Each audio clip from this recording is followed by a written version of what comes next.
Bueno, vamos a desarrollar lo anunciado antes de la pausa. Hay determinados productos que tenemos en el Perú que se consumen tradicionalmente, ancestralmente, que son altamente nutritivos, que muy fácilmente podrían ayudarnos a salir de estos problemas de desnutrición crónica que muchas veces en el interior del país y sobre todo en las zonas más alejadas, donde hay poblaciones vulnerables, se presenta. Bueno, hay toda una campaña y todo un esfuerzo enorme en nuestro país por hacer de la dieta andina una de las dietas que ayuden a superar estos problemas de desnutrición en nuestro país. Para hablar de ello tenemos dos invitados.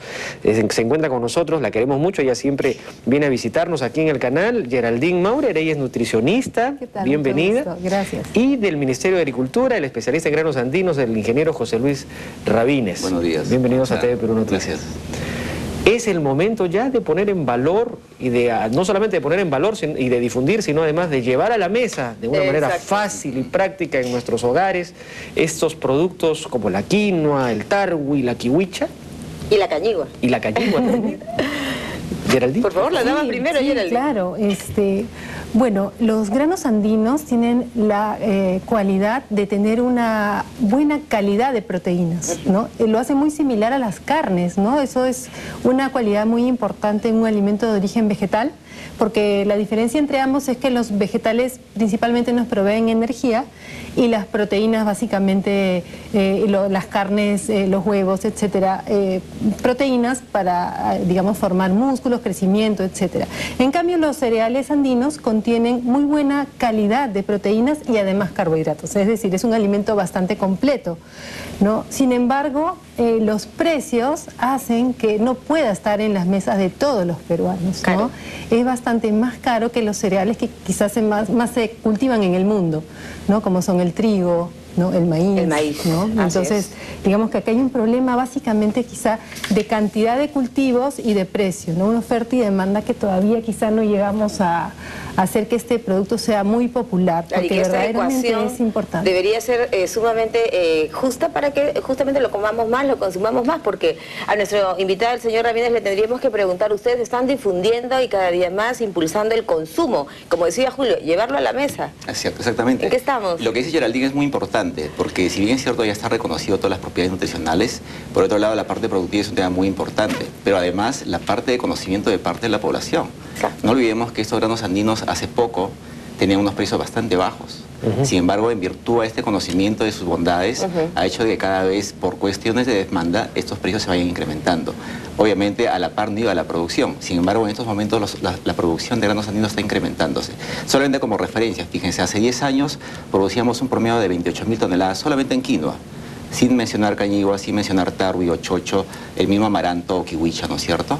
En los últimos 10 años hemos ido a cerca de 10.000 a 12.000 toneladas adicionales. Y eso no hay mucha promoción en la parte de consumo. De que hay una labor muy importante, no solamente desde el punto de vista de la producción, que es valiosa, sino también desde el punto de vista de educación a la población en su conjunto. De que hay un trabajo que se desarrolla con varios sectores, donde está educación, donde está salud, ¿no es cierto? Produce igualmente para poder desarrollar una campaña en la cual se conjuguen todos los temas, la parte productiva, la parte tecnológica, la parte de consumo, ahora, la todo parte de ello, educación de la población. entendemos, José Luis, que va a formar parte de la dieta andina. Incluso se creó esta comisión multisectorial de la Presidencia del Consejo de Ministros para la confección, para la elaboración, la producción, la sugerencia, y que se genere una verdadera dieta andina en el Perú. ¿Cómo les va en este trabajo? Efectivamente, en realidad la quinoa es parte de este sistema, la quinoa de los granos andinos. No olvidemos que el país tiene una diversidad biológica y en el caso de alimentos muy variada, que justo con la parte nutricional nos va a poder complementar para poder aprovechar racionalmente esta gran biodiversidad que tenemos los peruanos. En ese sentido, la dieta andina tiene ese objetivo de poder aprovechar no solamente los recursos de costa, sierra, selva y nuestro mar peruano, que tiene una fuente de proteínas maravillosa, sino a la vez para poder desarrollar los sistemas de producción, tanto a nivel de pequeños, medianos agricultores, a nivel de sistema de transformación, sistema de almacenamiento, pero sobre todo, y algo muy importante en esta comisión conformada, es el tema educativo.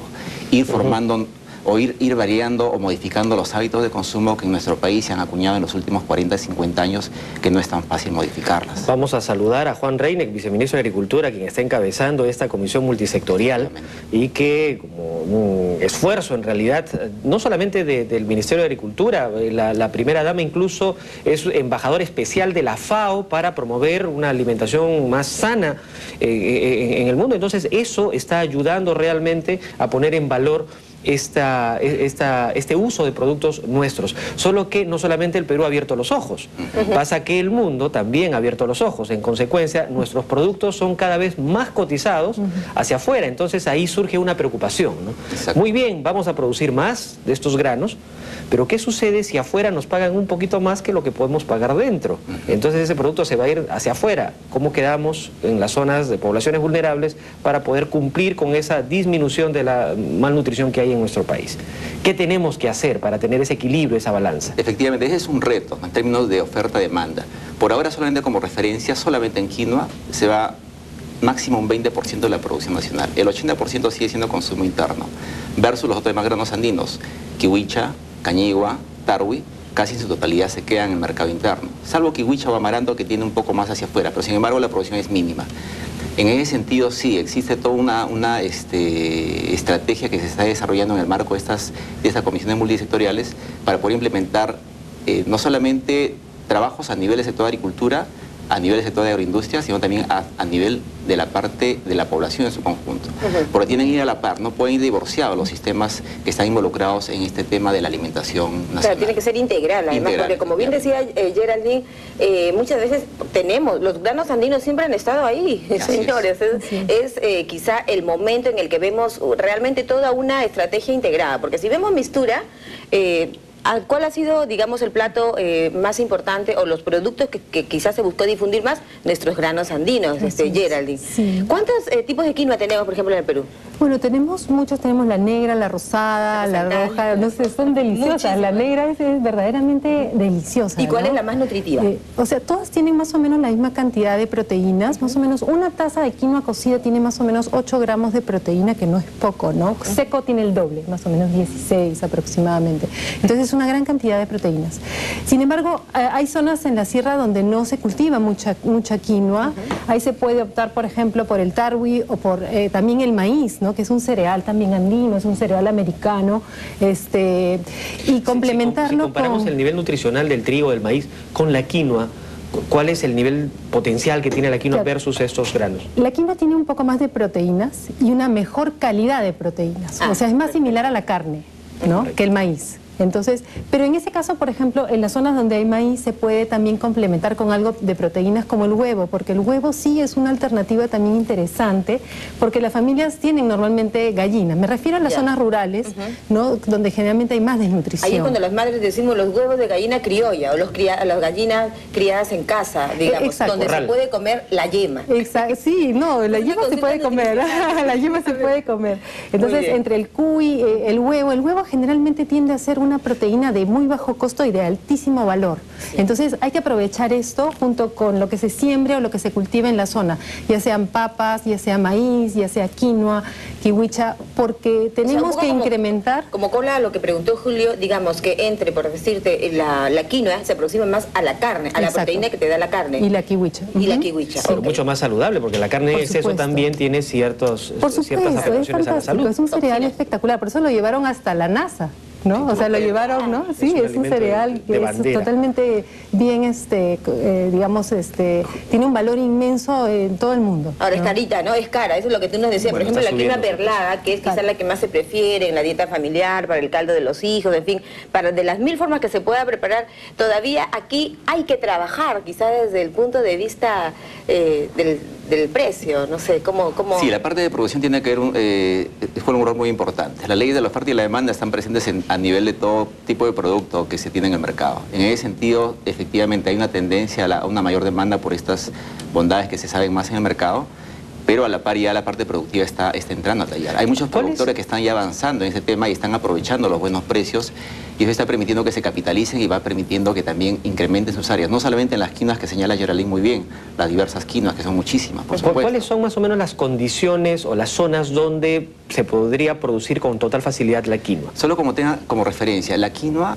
justamente, además de las propiedades nutricionales, tiene una cualidad muy importante, es su amplia base genética. ¿Qué significa esto? Que se puede adaptar a diversos pisos ecológicos, desde el nivel del mar hasta los 4.200 metros. Hay una diversidad genética tan amplia que los especialistas han seleccionado y han determinado variedades adecuadas para cada una de las zonas. Por eso que Naciones Unidas, ¿no es cierto?, la ha considerado a este alimento como uno de los alimentos del futuro. No solamente por las cualidades nutricionales, sino sobre todo por su amplia adaptación. Claro. Y a nivel mundial, ustedes saben, el problema nutricional es un problema bastante serio. Y hay países que no tienen recursos suelo y recursos hídricos suficientes. La quinoa es una especie que se puede adaptar a suelos pobres y a bajos exigencias del recurso hídrico, que también es escaso. Por ese lado es muy valioso. O sea, no hay mucho problema en cuanto a su nivel de adaptación. A nivel de Perú se puede sembrar en costa, sierra, ¿cierto? Y hay diversidad de especies. Hasta los 4.200 metros. 4.200 metros. No olvidemos que Puno es la principal zona productora. Exacto, el 80% de la producción está en Puno, ¿correcto? Y Puno está en un promedio de 3.800 a 4.000 metros de altitud. Ahí tenemos la mayor cantidad de... ¿Y de exportación sale de Puno? Mayormente es de Puno. Mayormente, ¿no? Por supuesto. Ahora, ya que el tema granos andinos, hemos hablado mucho de la quinoa, ¿no? Qué rica. La cañigua, a ver, pasemos a otro, por favor, un poquito para conocer más, porque no se conoce mucho de la cañigua. Efectivamente, como bien decía Julio, también la señora Nereida está muy involucrada en ese tema, y ahora se dice mucho, hay que comer nuestros granos andinos. Es una gran solución para salir, por ejemplo, de los niveles de desnutrición crónica infantil en el Perú. Hablemos, por ejemplo, de la cañigua. Quizá la difusión como espacios como esta forma parte del consumo que podemos darle, ¿no? Sí, a colación de la quinoa, creo que la quinoa el próximo año es el Año Internacional de la Quinoa, ¿correcto? Y la idea es un poco aprovechar si se quiere, este espacio para jalar al resto de granos andinos, porque tienen las peculiaridades en términos nutricionales bastante similares. Lo que decía Geraldine es perfecto, el tema de proteína es un tema fundamental, y estos 4 granos andinos tienen esas cualidades. Tarwi, por ejemplo, tiene alrededor del 38 a 40% de proteína, ¿correcto? Pero bueno, por otro lado tiene otra característica peculiar, que estas cuatro especies se adaptan por encima de los 3.000 metros, llegan hasta los 4.000 metros, donde otras especies vegetales muy poco pueden prosperar. Entonces, tienen esa gran virtud de poderlos aprovechar. Concretamente, cañigua se desarrolla básicamente en Puno, casi el 95% es en Puno. Es una pariente de la quinoa, igual de la familia de las Chenopodiaceae. Chenopodium callidicaule es una especie que está ahí un poco relegada, pero actualmente tenemos cerca de 6. ¿Pero con qué nombre se le conoce en el mercado? Cañigua. Ah, ok. Cañigua. Muchos lo conocen también por el producto final, que es el cañiguaco, que es una harina tostada producto de la cañigua, ¿no? Qué interesante. Geraldine, en el Perú, bueno, no solamente nos estamos haciendo muy queridos y famosos por nuestra gastronomía, sino que hay un boom de desarrollo de centros o escuelas de formación de gastronomía. Hay más de 100 institutos que enseñan a cocinar, en realidad. Y por otro lado, muchos de ellos están apostando por la investigación también, por la adecuación de nuestros productos peruanos, ¿no? Esta cocina fusión.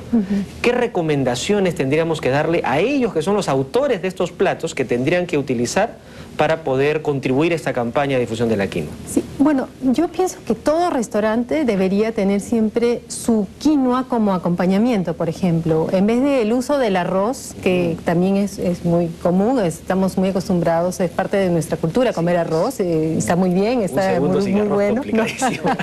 Pero a nosotros como sudamericanos nos corresponde la quinoa como arroz, ese es nuestro cereal.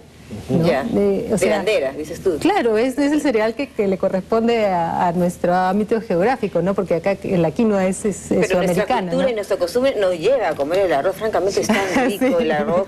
¿No? Son 4 bases, ¿no? El arroz, el trigo, el maíz, y uno más se me escapa, creo que por ejemplo, señalan, tienen que consumir los niños.